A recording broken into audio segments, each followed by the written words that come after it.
Is the latest update after the recovery operation. 6 bodies recovered this morning. Still 2, they believe at least, remain, including 1 in the water. Let's go for some details on the latest in New Zealand. Heat stress that those individuals are under, even at 8 a.m. in the morning. They are effectively wearing their military undergarments. On top of that, they're wearing a Nomex-like material that has seal around it and sealed cuffs and sealed at the ankles. And then on top of that item of clothing, they are wearing what you could akin to a light raincoat type material that is providing the outer layer of protection. Easily ripped, easily damaged, hence why they have an inside layer as well.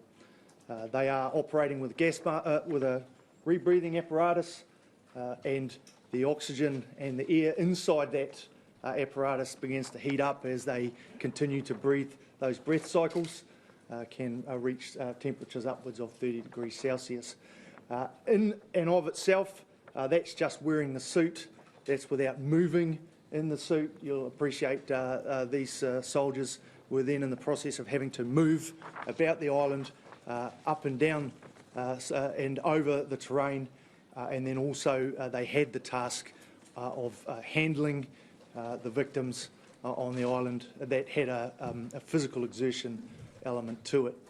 What that did require for our team at one point was to recover back to the jetty for effectively a rehydration stop so that they could continue to operate at full capacity.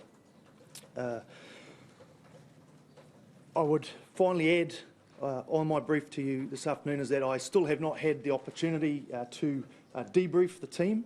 There's no update from my earlier brief to you.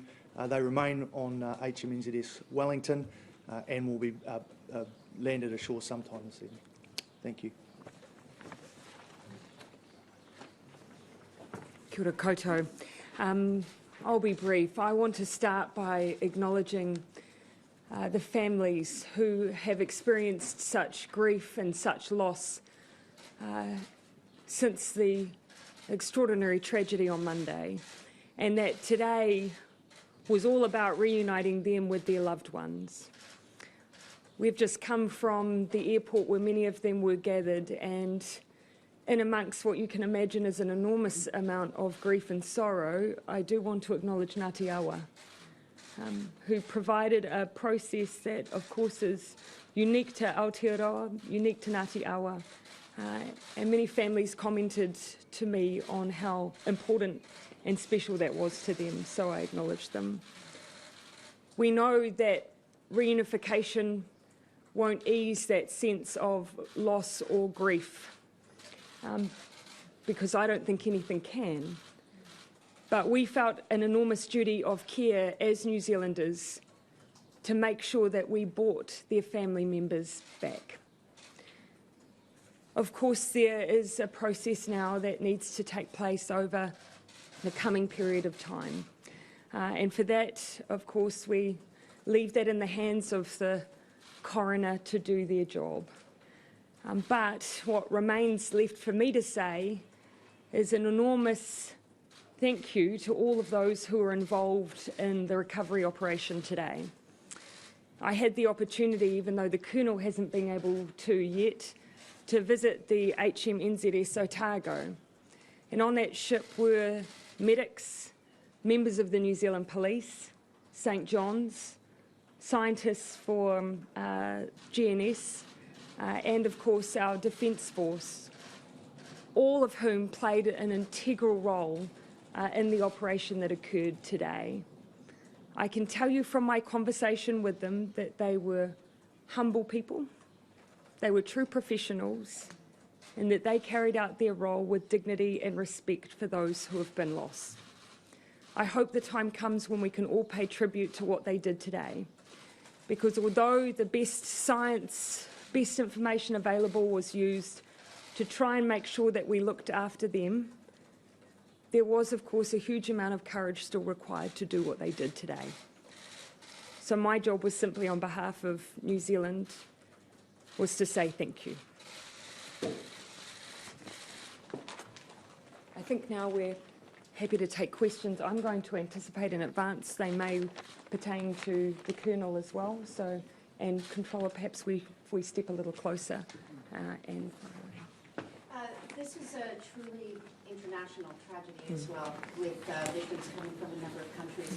Can you speak to plans that are in the works now to try to get the wounded home? Obviously, at the moment, our focus has been making sure that they receive the very best immediate care that they need in the aftermath of this tragedy. I've visited some of our health services. We have extraordinary health professionals in New Zealand, but at the same time a desire to make sure that loved ones are able to be close with their loved ones who may have been injured. There has been a process, particularly for those from Australia, not least because of the proximity. Over the coming period of time, we've managed to medevac all, as I understand, but one will over, at least if they have not already, will over the coming days be repatriated, medevaced to Australia. For others, at this stage, I do not believe there are other plans in place yet, but till that time, they will be in the very best of care here. There's 6 families, Prime Minister, who may have two Papaki bodies back Yes. eventually. Try to ask, like, how are they feeling? Like, can you describe that sense we've met with them this afternoon? Do you know what is extraordinary to me, and amongst all of this grief, was the acknowledgement that people were making of New Zealand. That was not what I expected, and that's why I pay tribute to Ngāti Awa, because that was a feature that many families mentioned. But as you can imagine, after this, over this period, how raw that grief is, and I just cannot imagine how it feels. Can you just elaborate on those tikanga that took place at the evening? Perhaps actually, Minister Davis, just from that perspective, if you don't mind. Kia ora. So it was a process led by Ngāti Awa. We really let them tell us how they wanted things to be. They had obviously consulted with whānau, but there was a sense of calmness, a sense of peace, but there was that overriding sense of grief as well. We had karakia, obviously, a brief mihi, and then there was a time for the whānau just to be sitting amongst the coffins and just spending time there with their loved ones. Obviously, they didn't know, which was their particular whānau member, but it was just an opportunity. As they said, regardless of whether we're from Australia or New Zealand or wherever, at that moment we're one whānau and we'll mourn everybody as if they are our own. Karakia just means prayer. The Australian Foreign Minister today, can you address that, Prime Minister, saying that they're all Australians? Yeah, no, that simply will not be the case. I don't think there was any deliberate attempt there to mislead of any kind. Simply, obviously, that won't be the case. But now there's a process to work through to make sure that we have that certainty that the families absolutely deserve. Because if they're all Australians, then the 2 New Zealanders are obviously less. So the Australians haven't got a heads up or anything like that? No, not at all. As I say, that just simply won't be accurate. How are you following this morning's events from Whānau? I was getting updates from the Minister of Police and a couple of other different sources, but primarily the Minister of Police, who was in direct contact with those who were leading the operation. Did you ride the emotions like everyone did? I felt the same anxiety that I imagine everyone did for that period of time. Prime Minister, will they be stopping tours to Whiteisland in the future? Look, you can imagine that at this point these are just not conversations that we feel should be being had right now. We've only just brought those loved ones back to New Zealand, and everyone's focus here, and I sense that particularly from the community of Whakatane, is on looking after them as we go through these next few days. And obviously there's also been what I can only describe as almost a covenant over the land for now, because of what has happened there by local iwi. So that's what is in place for now. Can you give us an update? I don't know how best to describe a rahui, but I call it a covenant now. Can you give us an update on the efforts of the diving teams to recover the seventh body and whether they've located the eighth body? Yes, so as you well know, we've brought six back to the mainland today. There is a huge determination from those that I've visited to make sure that they do everything they can to locate those that haven't been brought back. So there will be an ongoing operation, and that's something that we're going to leave those expert teams, those expert dive teams, to undertake. Is it still ongoing at the moment? Do you know, even the Colonel, are the dive squads still out there, and when will they call it a night, and when would they start it again? Commissioner.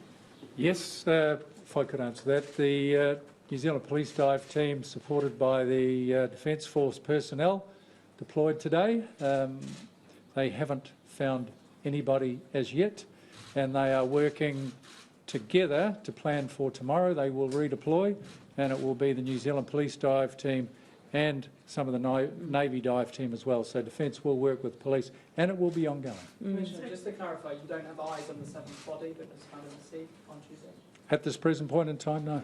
Commissioner, can you clarify, so is the search currently ongoing, or have they stopped for the day? I believe they're having a rest for the day. Yeah. Yep.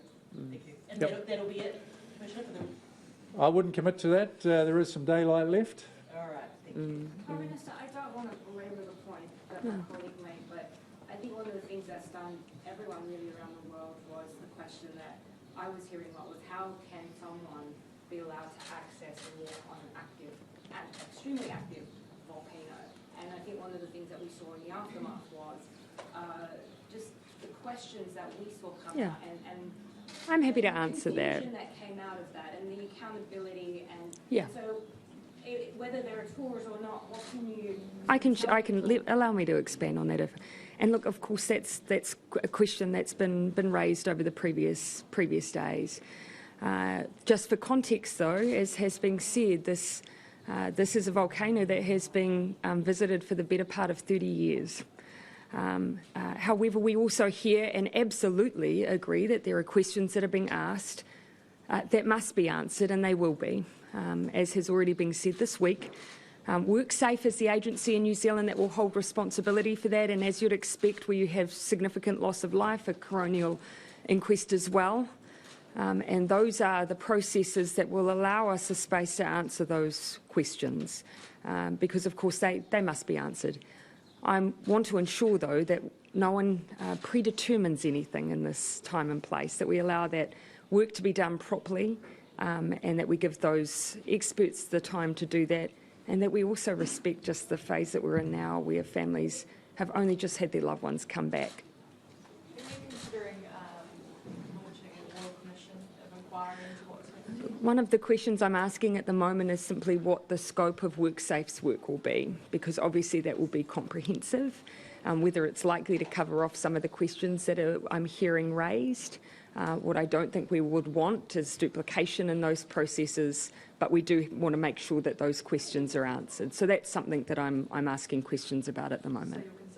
No, I wouldn't go that far. All I'm saying is just checking the scope of what WorkSafe are already doing, and obviously what we'll have with the coroner's work too.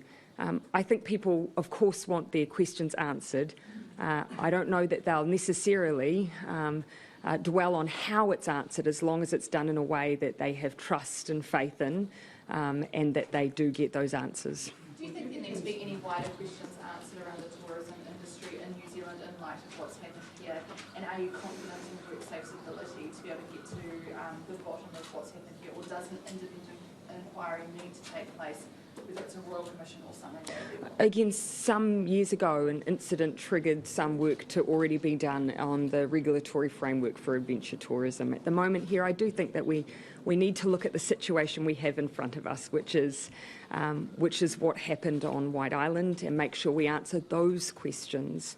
And so, again, as I say, they will be answered, but we also need to just give a bit of space to those families too. Prime Minister, would you be concerned if GNS had data earlier on in that day that revealed that there was an elevated sense of risk on the volcano, but that data was not handed on to the tourist company? Again, isn't right for me to get into any speculation around questions of risk analysis, GNS data and so on. I ultimately think families will be best served if, rather than speculation, we actually make sure that that we look at these questions properly and with the right people, and that's exactly what needs to happen. Presumably that would be something that concerns you though, if GNS had data that was obviously... No, what concerns me is any speculation before we're actually able to look at these issues properly. What support is being given to the family and the survivors themselves? This has been a lot, obviously, for those wanting their loved ones to come back. Yeah. But, you know, there are some families and physicians with life-altering Yes. injuries which Yes. will be ongoing. Well, just to give you a bit of a snapshot, everyone has a police liaison person who has been assigned to families to make sure that they have a contact point for information that they may need and to provide that frequent communication. Of course, if family members are from outside of New Zealand, we've also engaged the Ministry of Foreign Affairs and Trade. They've been supporting consular assistance to be provided. Also, social workers have been on hand. I visited a hospital where that service was available too, just to meet any needs that might exist for families who are coming into New Zealand as well. And so really it will depend on where those families are from, but in every regard we've tried to anticipate what those needs might be and meet them. Are we bringing them into the country? Who is that, sorry? Are we bringing family members into the country if they want to come? There has been support offered to bring family members in. I know, of course, the cruise ship has been integral in that process as well, so that everyone's been working closely with them too. Are the bodies on their way out to Auckland yet, and is that in the Hercules? I understand that process is in train. How long will it take, maybe it's Commissioner Bush, to identify, is there going to be an expedited process? It's ultimately a question for the coroner. I think if you'd ask anyone here, everyone wants families to be reunited with their loved ones as quickly as possible. But the coroner ultimately needs to be the one that has to be satisfied that that process is undertaken properly. We want to make sure that loved ones are reunited with their loved one, and so that needs to be done under the care of the coroner. Is it the Defence Force said that they had a mortuary team involved, is that correct? Do they have expertise from working in services? Will they help speed it up? Ultimately, this process sits with the DVI team from within the New Zealand Police and the coroner. Did you want to comment on that further? Yes, I wouldn't mind addressing your first question about how the bodies are being transported to Auckland. We said originally today that they were travelling by hearse, but they are now travelling by helicopter. That will be underway as we speak. That should have commenced at 5 p.m. So they will be on their way to Auckland as we speak. In terms of the identification, the police act as the agent for the coroner, so we carry out all the inquiries on behalf of the coroner to present identification evidence to the coroner, who will have a hearing on every matter. I can also say that, you can jump in of course, but they do have a team who are experienced, who are supporting the police victim identification team. And where specifically in... We're going to leave that news conference there. That's obviously an update from Whakatane from New Zealand authorities and the Prime Minister there as well, just clearing up a few details after this body recovery operation this morning. So 6 bodies recovered, 2 more that divers were unable to get out of the water, unable to be located at this stage. Interestingly enough, Jacinda Ardern saying what we heard today from our Foreign Minister, Maurice Payne, that all 6 are likely to be Australian. She says that's simply not the case. Perhaps it's a bit of a mixture of those 6 that were found and 2 not found as yet. Didn't want to get into a few details, including on whether there'll be tours in the future on this active volcano site, and more importantly, whether there should have been a tour in the first place. What sort of warnings were in place? She says, look, these are all important questions. They will be answered. There is a work-safe investigation. We're not hiding from any of this, but it's just not the right time to delve into that detail, that all of these questions will be asked and answered in detail. In terms of medical evacuations, all but 1 that were scheduled to go to Australia have been so far, and obviously getting treatment for a lot of those very serious burns. So that's the latest from that situation In New Zealand, the final element to those final 2 bodies that divers not ruling out with the remaining daylight hours today, what is it, nearly 5:30 New Zealand time, they might go back to look for them again. It just all depends again on those conditions. They were pretty treacherous ones this morning for the people rescuing still an active volcano with a reasonably high chance of eruption.